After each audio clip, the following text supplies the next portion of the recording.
하나님의 말씀 예레미야 34장입니다. 34장 1절에서 6절까지 말씀 한 절씩 교독하여서 읽겠습니다. 제가 먼저 한 절, 성도님들께서 한 절씩 읽겠습니다.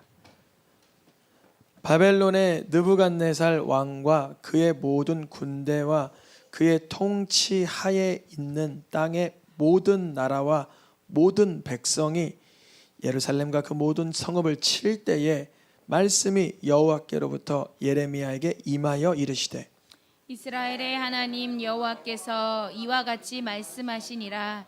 너는 가서 유다의 시드기야 왕에게 아뢰어 이르기를 여호와의 말씀에 보라, 내가 이 성을 바벨론 왕의 손에 넘기리니 그가 이 성을 불사를 것이라. 너가 그의 손에서 벗어나지 못하고 반드시 사로잡혀 그의 손에 넘겨져서 내 눈은 바벨론 왕의 눈을 볼 것이며 그의 입은 내 입을 마주 대하여 말할 것이요 너는 바벨론으로 가리라. 그러나 유다의 시드기야 왕이여, 여호와의 말씀을 들으라. 여호와께서 내게 대하여 이와 같이 말씀하시니라. 내가 칼에 죽지 아니하고 평안히 죽을 것이며 사람이 너보다 먼저 있는 내 조상들 곧 선왕들에게 분향하던 것 같이 내게 분향하며 너를 위하여 애통하기를 슬프다 주여 하리니 이는 내가 말하였음이라 여호와의 말씀이니라 하시니라. 선지자 예레미야가 이 모든 말씀을 예루살렘에서 유다의 시드기야 왕에게 아뢰니라. 아멘. 이스라엘이라는 한 나라가 북쪽은 계속 이스라엘이라는 이름을 쓰고 남쪽은 유다라는 나라의 이름을 사용하게 됩니다. 그런데 북쪽도 이미 100년 전에 이 시드기야 기준으로 120년 전에 북쪽의 이스라엘은 이름이 사라졌고 남쪽의 유다는 이제 시드기야 왕을 끝으로 역사에서 사라지는 시점입니다. 근데 이 시드기야 왕이 어떻게 왕으로 세워졌는가를 보면 시드기야 왕을 세운 것은 백성들이나 그 먼저 선대 아버지가 아니라 이 바벨론 왕이 이 시드기야의 조카를 바벨론으로 끌고 가면서 시드기야를 왕의 자리에 앉혀놓은 상황이에요. 그러니까 시드기야 왕은 자기가 왕 노릇은 하고 있지만 혈통적으로 세워지거나 백성들로부터 칭송받은 게 아니라 이방의 다른 나라의 왕을 통하여 세워져서 굉장히 입지가 단단하지 못하고 그리고 불안한 국제 상황 속에서 세워진 걸 자기가 잘 알아요. 그렇다면 어떻게 해야 되냐면 깨어 있어서 하나님 말씀에 복종하고 어떻게 하면 이 위기를 잘 넘어갈 수 있을까 여쭙고 고뇌하고 주의 지혜를 구해야 됐었어야 돼요. 근데 이 시드기야 왕은 어느 정도 시간이 지난 뒤에 자기를 세워준 바벨론 왕을 배반합니다. 왜 배반을 하냐면 남쪽의 유다, 이 이스라엘 백성들은 틈이 나면 누구를 의지하냐면 애굽을 의지하는 습관이 있어요. 습관. 사람들마다 습관이 있죠. 여러분 스트레스가 최정점으로 오면 어디 가세요? 스트레스가 최정점으로 와요. 마치 코너에 몰린 것처럼. 어떤 사람은 너무나 이게 완전히 폭발하기 직전에 하는 행동이 사람들마다 다 다른데 이스라엘 백성들, 특별히 이 시드기야 왕도 남유다의 왕들은 아주 코너에 몰리면 애굽을 의지하는 그 습관을 가지고 있었어요. 우리는 어떤 습관 가지고 있어야 될까요? 맞아요. 코너에 탁 몰리면 사단이 놀라버릴 정도로 기도하는 부르짖음이 있어야 돼요. 와, 이게 참 비결이고 능력이고 영역이고 비장의 카드인데요. 기도하는 능력, 또 말씀을 막 파는 거예요. 여러분 성경책은 많이 파 있습니까? 덜 파 있습니까? 많이 파 있기를 축복합니다. 여기서 보화를 건져낼 수 있기를 축복합니다. 이 시드기야 왕이 자기를 세워준 바벨론 왕을 배반하니까 어떤 일이 생기냐면 바벨론 왕이 화가 나는 거예요. 내가 세워놓은 왕이 자기를 배반하니까 얼마나 화가 나요. 오늘 본문에 보니까 이런 표현이 있어요. 느부갓네살 왕과 그의 모든 군대와 또 바벨론의 통치하에 있던 땅의 모든 나라들이 있었어요. 속국이 된 거예요. 속국. 바벨론의 통치하에로 들어가 버린 수많은 작은 나라들이 이스라엘 주변에 많이 있었어요. 근데 그 나라들이 바벨론 왕의 명령에 의하여 예루살렘으로 다 진격하는 거예요. 한 나라도 감당하기 힘든데 수만 나라들의 백성들과 군대가 몰려 들어오니까 시드기야는 하나님 앞에 부르짖고 살 길을 찾아야 되는데 먼저 예레미야를 통해서 보내주셔서 말씀해 주시기를 이제는 이 성을 불태워 버릴 거다라는 말씀을 주세요. 정말 이 시드기야 왕 때는 이 많은 군대들이 포위하여 올라와서 그 예루살렘 기준으로 흙으로 된 그 토둔을 흙을 쌓아서 그 안에 토성을 쌓아서 그 안에 막 불 지르고 배를 갈라 죽이고 하는 일이 일어납니다. 시드기야 왕은 결국 바벨론으로 끌려가죠. 오늘 이야기가 그 이야기이긴 한데 오늘 시드기야가 참 불쌍한 것 같아요. 왜 불쌍하냐면 이 말씀을 드리려고 그래요. 시드기야가 오늘 34장이 되기 전에 하나님의 그런 경고 그리고 예언, 진노의 심판에 관한 말씀을 너무 많이 받았었기 때문에 그래요. 처음 받고 갑자기 이러한 큰 위기가 탁 닥쳤다면 어쩔 수 없겠다. 어찌하면 좋으나 두 손 도발 어떻게 할 수가 없지. 그런데 시드기야 왕 입장에서는 반복적으로 예언과 견고와 이 형벌에 관한 말씀을 들었었어요.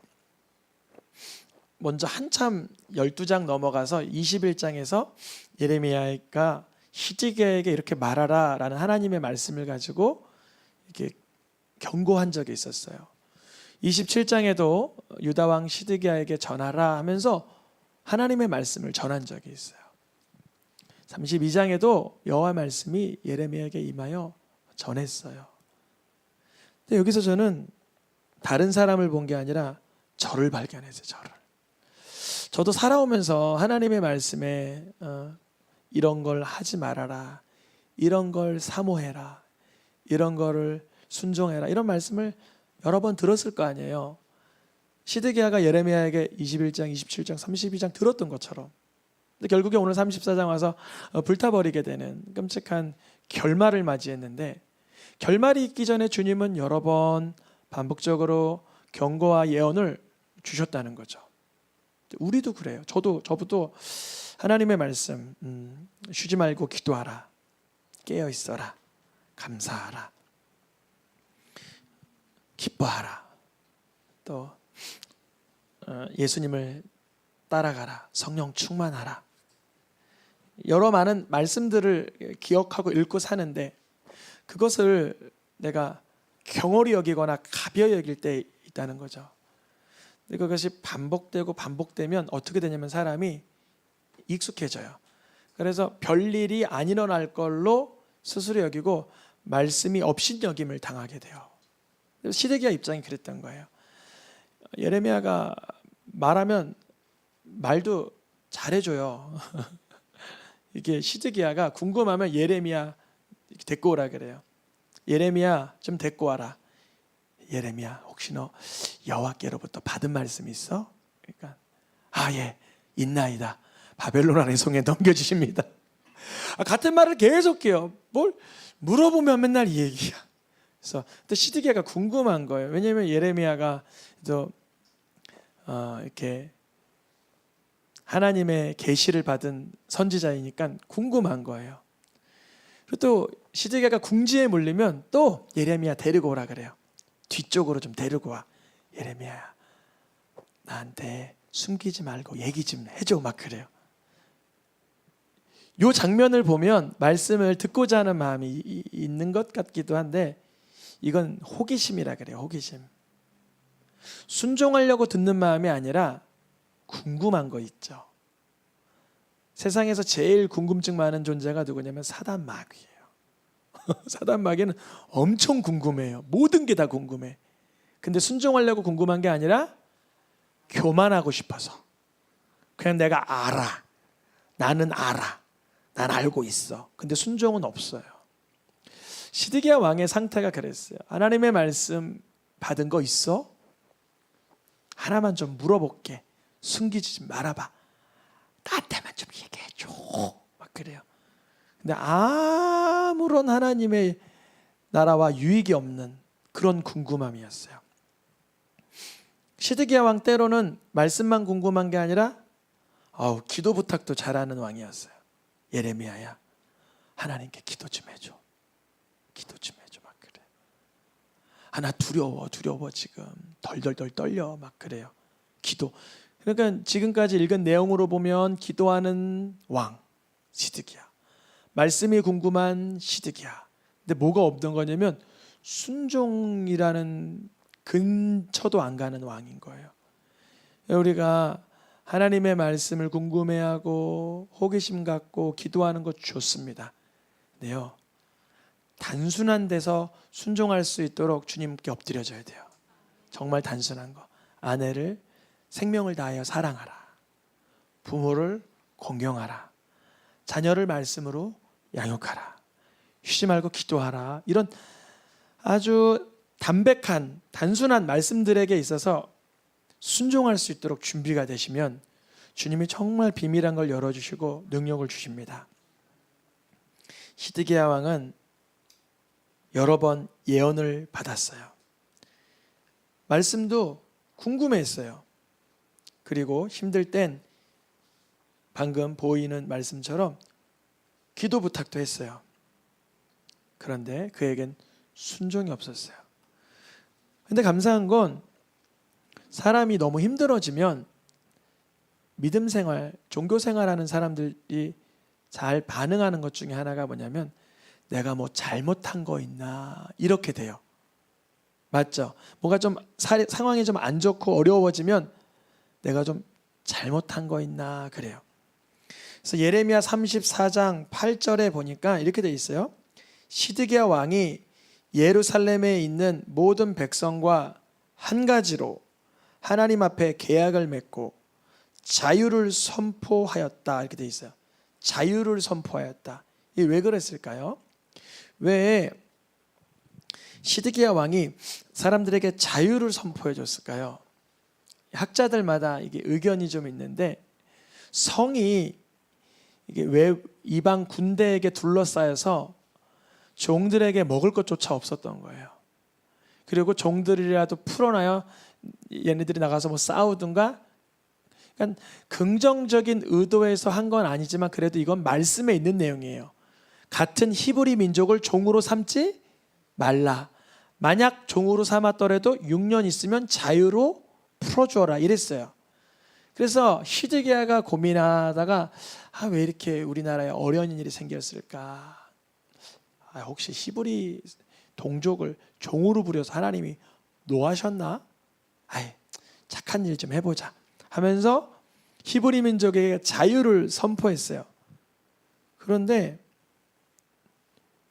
이 이방의 군대들이 왔다가 잠시 좀 허전해지고 이 위기의 문제가 좀 사그러드는 느낌이 있었을 그때에 후에 그들의 뜻이 변하여 11절 자유를 주었던 노비를 끌어다가 복종시켜 다시 노비로 삼았더라. 하나님을 신뢰하지 않는, 믿지 않는 사람들은 뭔가 좀 위기가 생기면 내가 뭐 잘못했나 하면서 그걸 좀 고치려고는 해요, 사실은. 그게 이제 사람의 양심이라는 게 있기 때문에 그런 게 올라와요. 그런데 좀 위기가 좀 모면됐나 싶으니까 다시 어딜 도망가 하면서 다시 자유를 주었던 노비를 끌어다가 복종시켜 노비를 삼아요. 그런데 하나님이 이 부분에 대해서 심각한 마음의 속상함이 있으셨어요. 왜 그랬냐면 이렇게 돼 있어요. 12절에 내가 예전에 너희들 애굽에서 건져낼 때 너희들이 종살이 하는 게 너무나 불쌍해서 너희들 동족들끼리는 절대 종살이 하게 하지 말라고 얘기하지 않았냐? 근데 지금 15절에 내 이름으로 일컫는 집에서 내 앞에서 자유를 주겠다고 계약을 맺혀놓고 다시 그 자유롭게 하던 그 사람을 끌어다가 너희의 노비로 만들어 괘씸하다 하시는 거예요. 하나님이 마음이 지금 시드기야 왕도 그렇고 남유다를 멸망하기 직전인데 이들이 조금 변화되려는 마음은 보였지만 사실 마음이 나에게 좀 안전해졌다라고 여겨지니까 고스란히 죄의 습성으로 확 뒤바뀌어 버렸어요. 그래서 하나님은 이렇게 말씀하세요. 너희가 그러한 모습을 보니까 내 말씀에 순종할 의지는 없는 것 같구나 하시면서 칼과 전염병과 기근에게 자유를 주겠다 그래요. 무슨 뜻일까요 이게? 너희가 노비에게 자유를 안 주니까 나는 기근과 전염병과 칼에 자유를 주겠다. 무슨 뜻이냐면 이제 멈출 수 없는 재앙이 휘몰아친다는 그 뜻입니다. 송아지를 둘로 쪼개고 그 사이에서 하나님과 언약 맺은 백성들이 너희지 않냐? 이제 그 두 조각난 짐승과 같이 될 거라는 그 은유적인 표현을 쓰시는 거예요. 이 시드기야 왕이 하나님 말씀을 여러 번 받고 관심도 갖고 기도해달라고 부탁도 하지만 나름 삶에서 바뀌어지려는 부분도 있기는 해요. 그러나 잠깐이었어요. 근데 저는 이 시드기야의 모습에서 누굴 봤다 그랬다고요? 저를 봤어요. 나를. 아유, 이렇게 살면 안 되지. 이런 교훈적으로 본 게 아니라 내 모습이 여기 시드기야 왕에게 담겨 있는 거예요. 말씀을 들어도 딱지가 앉은 것처럼 그냥 변화되지 못하는 나. 위기가 생기면 좀 더 모면해 보려고 착실하게 해보려고 하지만 상황이 좀 평온해지면 다시 원래 죄된 모습으로 돌아오는 나를 발견했습니다. 그래서 하나님은 35장에 가서 레갑 족속들의 이야기를 예화로 쓰세요. 얘들아, 레갑 사람들은 선조들이 명령 하나 했다고 그거 죽기를 마다하지 않고 지켜내는데 너희는 내게 그렇게 해줄 수 없겠니? 그래요. 레갑 사람들은 그 조상들이 물려준 그런 자기네들 교훈이 있을 거 아니에요. 뭐 술을 먹지 말라, 무슨 포도주를 이런 것들이 있었는데 그 말씀을 듣고 그대로 순종하는 거예요. 하나님이 그 모습 보시면서 너무 부러워하시는 거예요. 순종하는 모습을.